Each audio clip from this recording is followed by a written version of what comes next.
ఎన్టీఆర్ జిల్లాలో వైసీపీ ఆధ్వర్యంలో నిరసన ర్యాలీ జరిగింది. ఎన్టీఆర్ జిల్లా వైసీపీ అధ్యక్షులు దేవినేని అవినాష్ నాయకత్వంలో నిర్వహించిన ఈ కార్యక్రమానికి వేలాదిగా కార్యకర్తలు, స్థానికులు హాజరయ్యారు. ఈ సందర్భంగా కూటమి ప్రభుత్వం 2 ఏళ్ల పాలనను లక్ష్యంగా చేసుకుని వైసీపీ నేతలు తీవ్ర విమర్శలు చేశారు.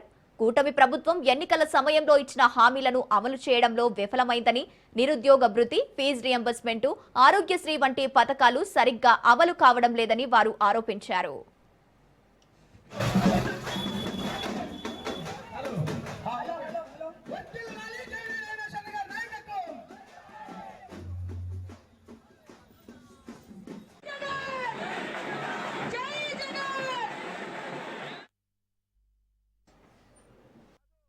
మమ్మల్ని ముంచిన ప్రభుత్వం ఈ కూటమి ప్రభుత్వం అని చెప్పి ప్రతి ఒక్కరు గారు అంటున్నారు.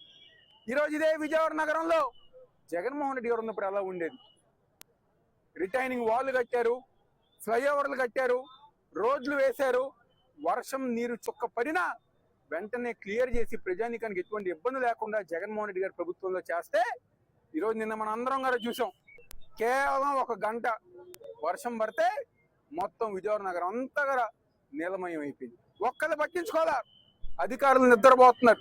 అధికారులు తెలుగుదేశం పార్టీ కార్యకర్తలాగా పనిచేస్తూ ప్రజానికాన్ని పట్టించుకోవట్లా.